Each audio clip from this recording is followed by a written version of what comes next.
अपने पसंदीदा शो के फुल एपिसोड देखने के लिए अभी डाउनलोड करें दंगल प्ले ऐप।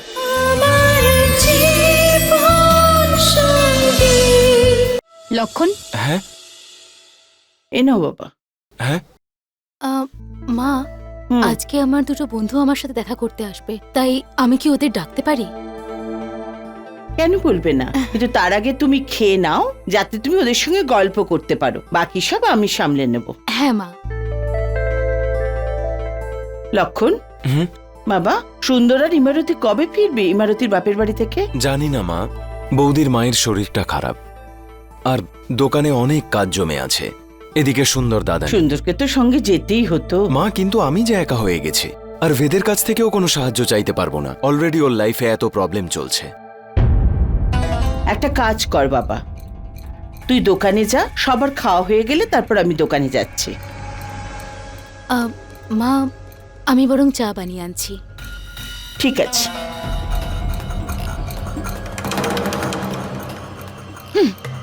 এখানে রান্নাঘরে আমি খাটছি আর লক্ষণ দোকানে মজদুরি করছে আর মজা কি নিচ্ছে পেট। আর ওই বিধি দিদিও চালাকি করে বেরিয়ে গেল। নিশ্চয়ই মায়ের মিথ্যে অসুস্থতার বাহানা বানিয়ে গেছে। এখানে থাকলে আমি জানতে পারতাম যে ও আদৌ গর্ভবতী নাকি নয়।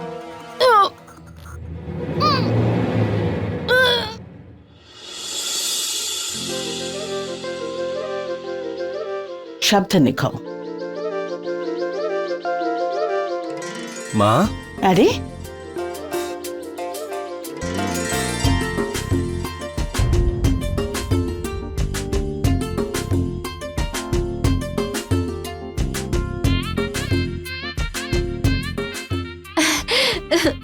ভগবানের অনেক কৃপা আমাদের উপর। তোমার জ্ঞান ফিরে এলো মা।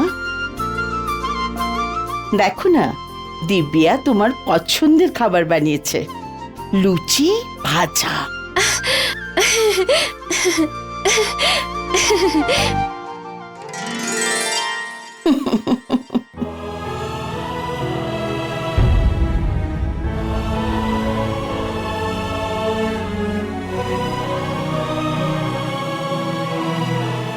বিধি,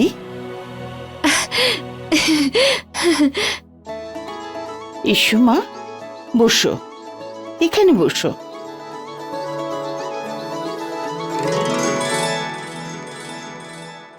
এক মুহূর্ত তো মনে হলো যেন আমার আগের বিধি আমার গলা জড়িয়ে ধরেছে।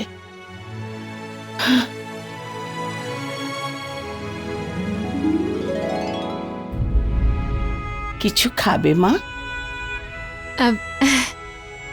বড় বড় লুচি, যেগুলো ফুলকো ফুলকো সেইগুলো। আমি এক্ষুনি ফুলকো লুচি নিয়ে আসছি। এখানেই বসো। ভেদ, কাজ থেকে আমি আর মুখই তুলতে পারছি না। সুন্দর দাদা শ্বশুর বাড়িতে, তাই তুই যদি একটু সময় পাস তুই একটু দোকানে চলে আয় না। না মানে আমি সেরকম প্রেশার দিচ্ছি না, যদি সময় পাস তো। ঠিক আছে? হ্যাঁ ঠিক আছে। থ্যাংক ইউ ভাই। হ্যাঁ খেয়াল রেখো। বাই। বিধি, তুমি এখানে বসে শান্ত মনে খাবার খাও, আমি তোমার দিদিকে নিয়ে আসছি। ওকে?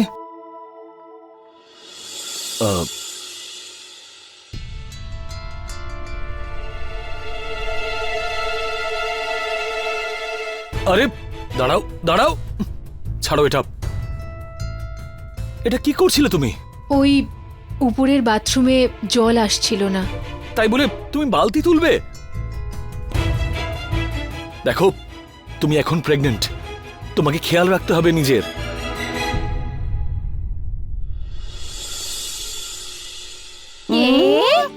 ফুলকো ফুলকো লুচি।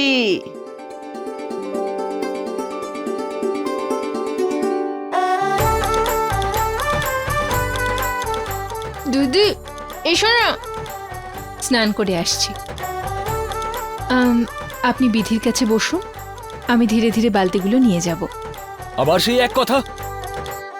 দেখো তোমার কোনো ভারী জিনিস তোলা অ্যালাউড নয়, আর যদি কোনো ভারী জিনিস তোলো তাহলে বাচ্চার উপর এফেক্ট পড়বে আর তোমারও ক্ষতি হতে পারে। যা লাগবে আমাকে বলবে, ঠিক আছে? এরপর থেকে এরকম যেন কিছু করতে না দেখি। আর স্নান করে নিয়ে সোজা খেতে চলে আসবে।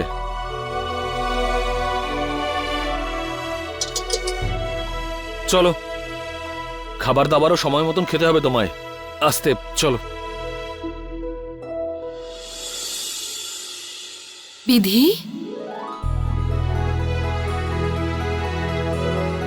আরে নমস্কার।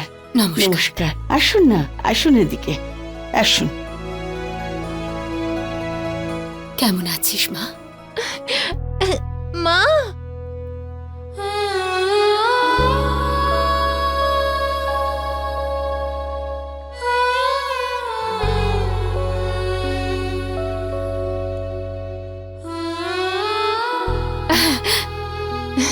তুই এমন ভাবে এসে আমায় জড়িয়ে ধরলি, 1 মিনিটের জন্য আমার মনে হলো যেন তোর সবকিছু মনে পড়ে গেছে।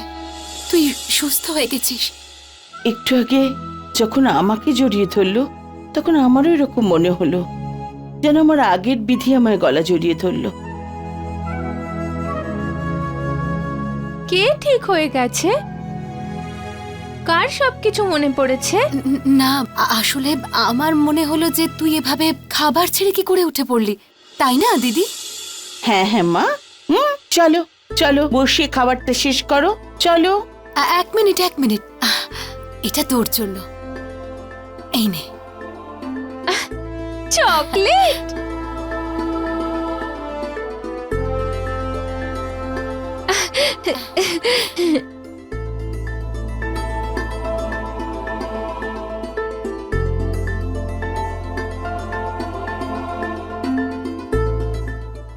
দাও, আমি প্লেটটা রান্নাঘরে রেখে আসছি। না না, হুম, আমি রেখে দেব। সাবধানে।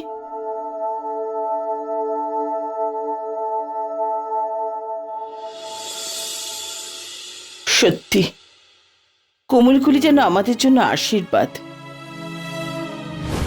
আগে আমি ওকে কতটা অপছন্দ করতাম, কিন্তু ওই পরিবার এই বাড়ির জন্য কত কিছু করেছে। ভেঙে যাওয়া পরিবারটাকে আবার জুড়ে দিয়েছে। ওর কাছে ঋণ তো আমাদের বেড়েই যাচ্ছে।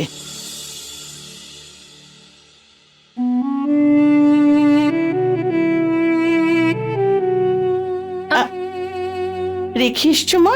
আরে হাত ধোয়া হয়ে গেছে মা? আচ্ছা মা, তোমরা দুজন ঘরে গিয়ে গল্প করো, আমি পরে আসছি। আচ্ছা, চলে আয় মা, আয়।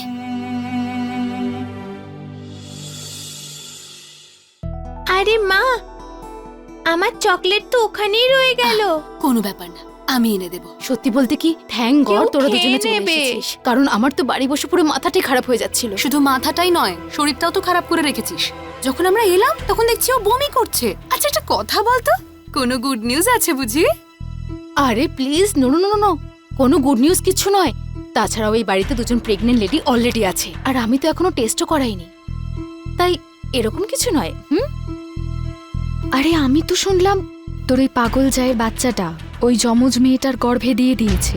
আর কি বলি, এই বাড়ির ড্রামা তো কোনোদিন শেষই হয় না। তবে আমার কি মনে হয় বলতো, তোর ওই দেওর না, যে মেয়েটা নাচে তাকেই বেশি পছন্দ করবে। আচ্ছা দেখ, প্রথমত ওই মেয়েটা পাগল নয়, তারপর আবার তোর দেওরের বাচ্চাটাও ক্যারি করছে, আর তার থেকেও বড় কথা, তোর ছোট জায়ের মতন ওর মাথাটা তো খারাপ নয়।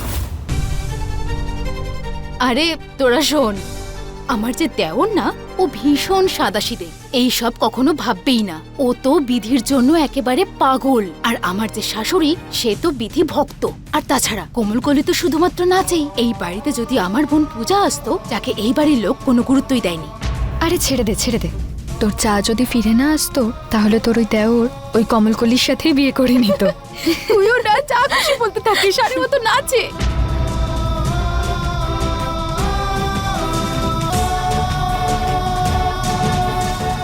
फुल एपिसोड देखने के लिए अभी डाउनलोड करें दंगल प्ले ऐप।